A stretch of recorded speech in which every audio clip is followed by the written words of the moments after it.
Happy Tuesday, everyone. It's Gigi. Come on in and cook with me. Welcome to my kitchen.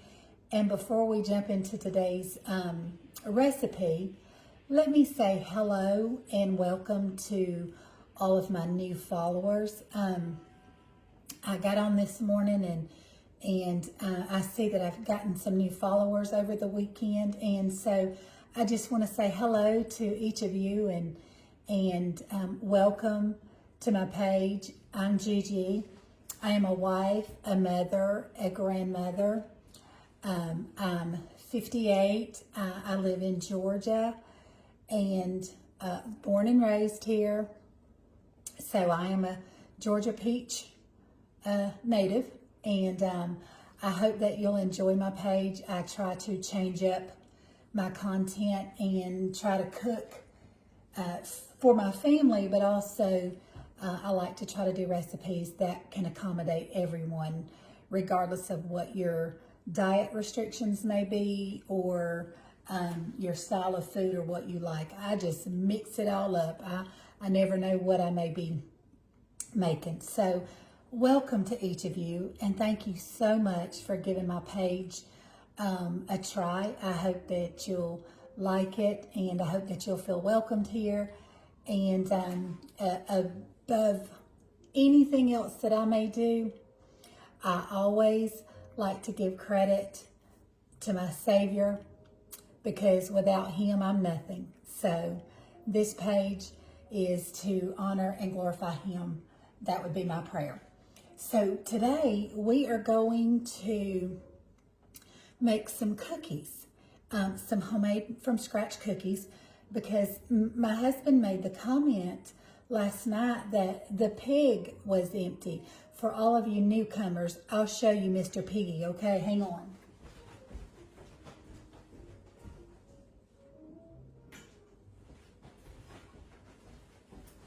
This is Mr. Piggy. He is my cookie jar, and he is completely empty. So my husband said he has nothing inside of him. I said, well, I'll remedy that today, and I will bake some cookies. So that's what we're going to do. We're going to bake some butterscotch cookies today, and I'm just going to step by step take you through the process, and let me preheat my oven, okay, real quick. I always forget that. My followers know I always forget to preheat my oven. So let's preheat that oven. Okay, so we're going to start out by creaming 2 sticks of softened butter. This has been sitting out at room temperature, and we're going to soften 2 sticks of butter with a half a cup of white sugar and a half a cup of packed brown sugar, okay? I've already, that's my flour, we don't want to do that. I've already got it measured out, okay? So I've got a total of 1 cup white and brown packed sugar. Now, I try to watch my carb intake, and so whatever alternatives I may use, you just use regular. But like my brown sugar is 0 calorie, and then my white sugar is let me show it to you. I meant to leave it out so I could show it to you. Let's see. What did I do? Here we go. This is just a plant-based sugar alternative, okay? And this has monk fruit, but it just replaces sugar as a sugar substitute, okay? But it's an all-natural plant-based, okay? So that's the brown sugar and the white sugar that I'm using today, just to lower the sugar and the carb intake, okay? You feel free to use regular, okay? Because sometimes I do. If I'm making them just for my husband, but you know, I might want one too. Y'all see I got my bangs clipped back because they've gotten so long. and I get tired of pushing them out of my face, so I just clipped them back. Okay, so we've got 2 sticks of butter, and we're going to cream that together with a half a cup of white sugar and a half a cup of brown sugar, okay? And I've got that brown sugar packed in there. Come on now. There we go.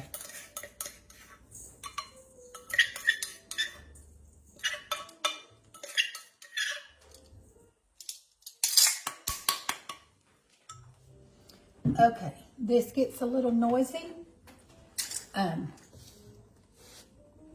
If I feel like it's too noisy, I'll turn it off, okay, for your sake, and then I'll come right back.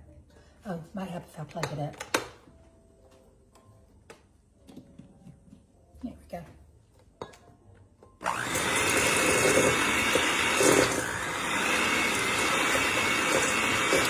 I'm going to cream this together until it's a creamy consistency, okay?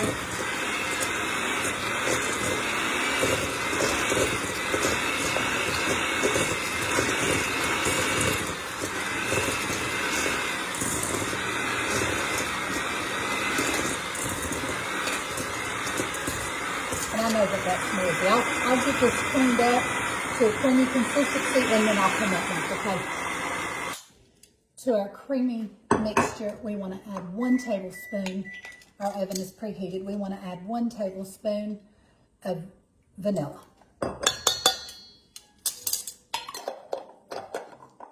A lot of people ask me where I get my vanilla from, and this was brought back to me from Mexico.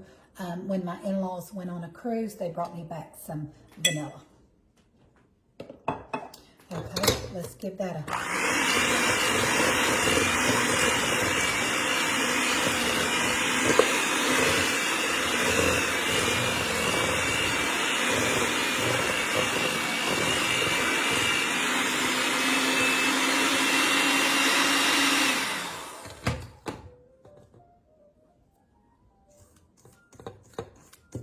Push all that down, make sure we get the butter and the sugar off the sides. And it just becomes a creamy-like consistency. Okay. I'm looking at my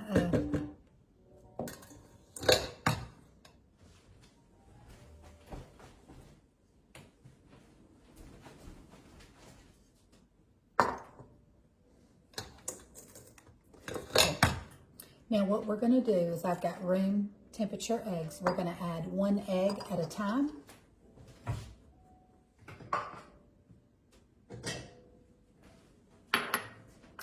Into our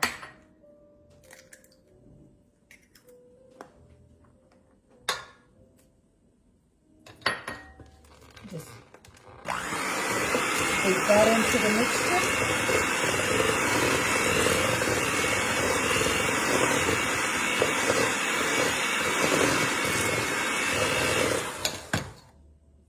And y'all let me know how my lighting is today. Over the weekend, y'all know I have to adjust my lighting all the time, depending on the time of day that I'm cooking or what side of my kitchen that I'm on. So my sweet husband took me to Best Buy, and he bought me a new stand and a ring light. So does my lighting look any better today? I can see my cabinets open. Does my lighting look any better today? Too bright? It has 12 different settings on it. So one of them is bound to work for the right lighting for me. So I'm trying out my new ring light today. So y'all be sure to drop me a comment and let me know that my lighting looks okay, or it looks better, coming up better, it's too bright, not bright enough.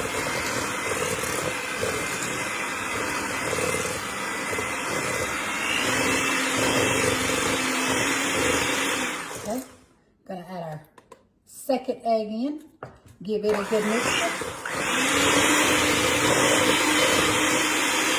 Oh, put my apron on.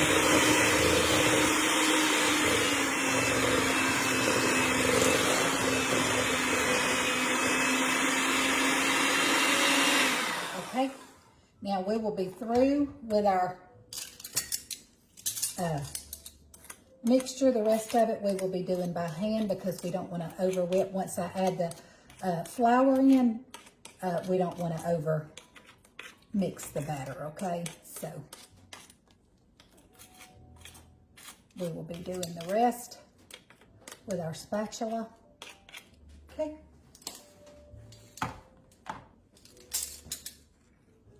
Want to get all that goody though.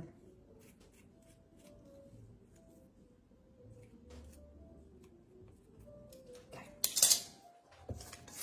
And this is what your creamy part of your mixture should look like, okay? That's your, that is your 2 sticks of butter, half a cup of brown sugar, half a cup of white sugar, 1 tablespoon of vanilla, and 2 eggs, okay? And make sure when you're measuring out your brown sugar that you pack it so that your measurements are correct, okay?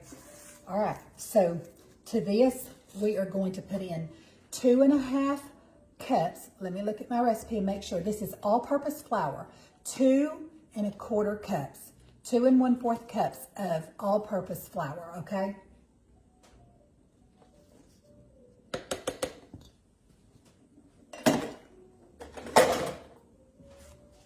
And we are going to give that a good mix. Now this is going to take just a little bit of time because we want to make sure that we get it all mixed in there and well incorporated all the flour into the creamy mixture, okay?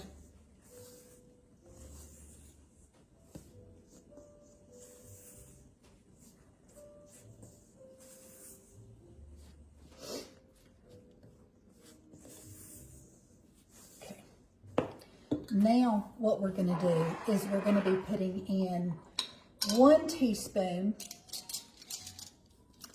Let me get my teaspoon. We're going to be putting in 1 teaspoon of baking soda, okay? We're using all-purpose flour. We're putting in 1 teaspoon of baking soda. Make sure I get that. 1 teaspoon of baking soda, okay? And then we will also be adding a 1/2 teaspoon of salt.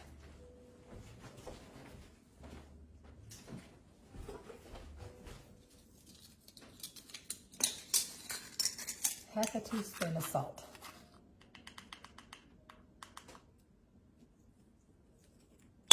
Okay. That was a 1/2 teaspoon of baking soda, 1 teaspoon of baking soda, and a 1/2 teaspoon of salt. We will finish combining this until it is well mixed together. This may take me just a minute, so I will continue to mix this and I'll come right back. I had to put my apron on. I was about to have a mess all over me. Okay, so the last thing before we get ready to put it on our baking sheet is we're going to add in our 2 cups of butterscotch chips. We're going to fold those in. And now you're working with that stiff batter. So you just want to fold the chips into the batter, not to overmix.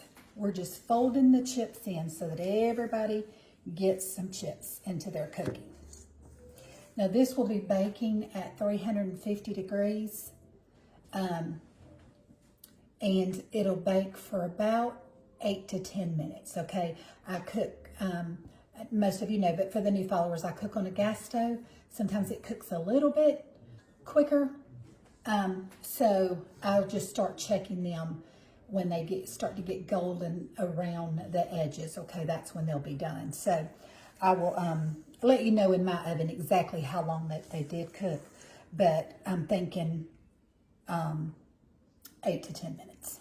And I think that's probably what I have on my, yes, 350 at 8 to 10 minutes.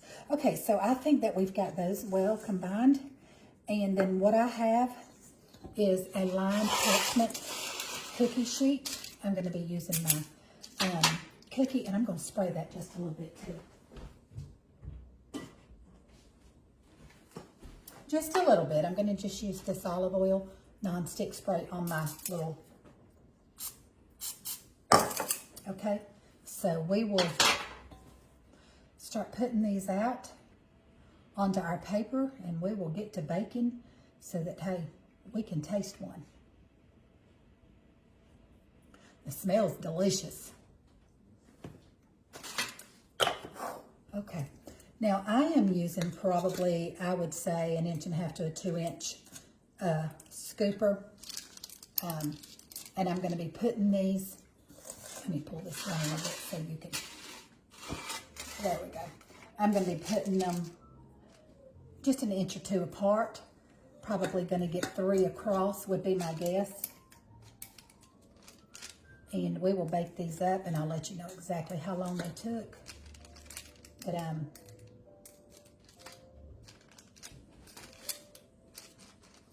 move that one over just a little bit. There we go.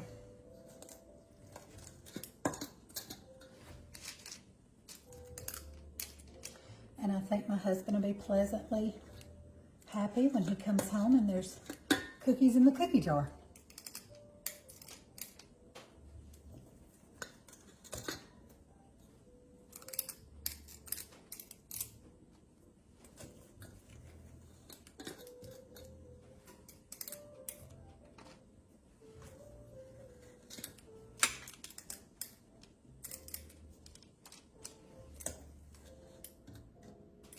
And I will pop these in the oven, and then I'll get my other cookie sheet.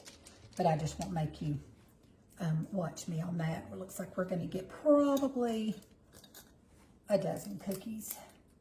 4, 8, 12. Yeah, we're going to get probably a dozen cookies on each cookie sheet. And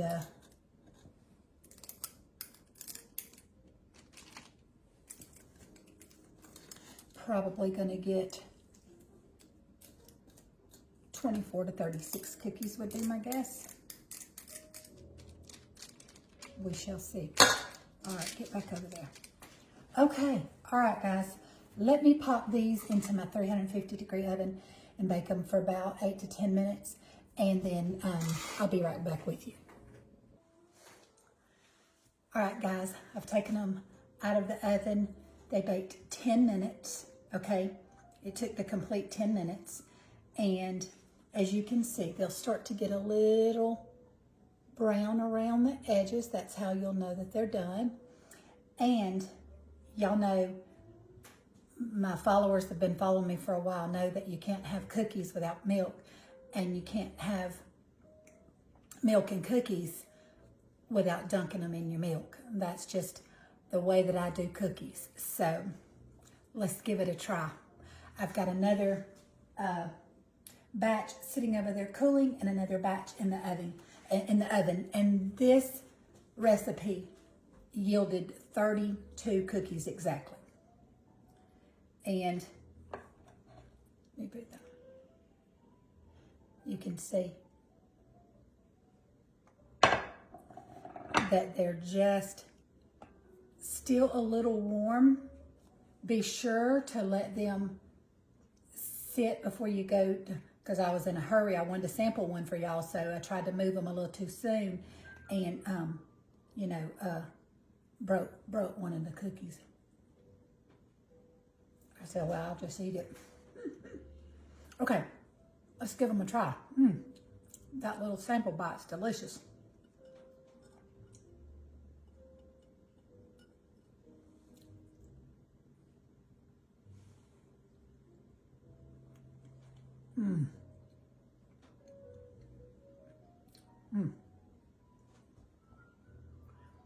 Still warm.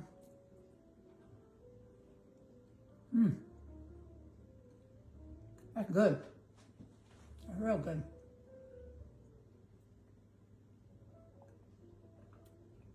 You know, I don't drink milk except for with cookies or cornbread. I'm not one just to sit around and drink milk. Some people love it. One of my sons, he loves milk. He could drink it at all 3 meals. These are really good, guys. They sure are. And that butterscotch, to me, is perfect for a fall flavor, a fall cookie. These would be great on Thanksgiving Day, or if you're going to a Thanksgiving dinner or party and you need to bring dessert. These butterscotch cookies would be a perfect cookie for the fall, for sure. I tossed about what kind of cookies I was going to make for my husband because I was going to do triple chocolate, which I've made those for you before. If you're new, you can go back through my videos, and there's a homemade from scratch chocolate chip cookie that I made. Those were delicious. And then there was oatmeal cookies that I made from scratch. So I said, well, I'm going to try these out because I may want to make these for Thanksgiving Day for my grandbabies. I think they would like them too. But guys, if y'all are looking for a fall dessert, here you go. Make you up some butterscotch cookies and serve them to your family. Okay, well, I've kept you long enough. I'm not going to keep you any longer, but before I go, let me just thank you one more time for being here with me, for joining me on my page and following me. And if I can encourage you to do anything at all, is to go find someone this week to be a blessing to. Be the hands and feet of Jesus and his mouthpiece. And let your light be used for Jesus. Let your life and your light be used to be his hands and feet and his mouthpiece. Find somebody that stands in need and be the person that meets that need for them, okay? All right, I'll see y'all back again real soon in my kitchen for another great recipe. I love you guys. Bye-bye.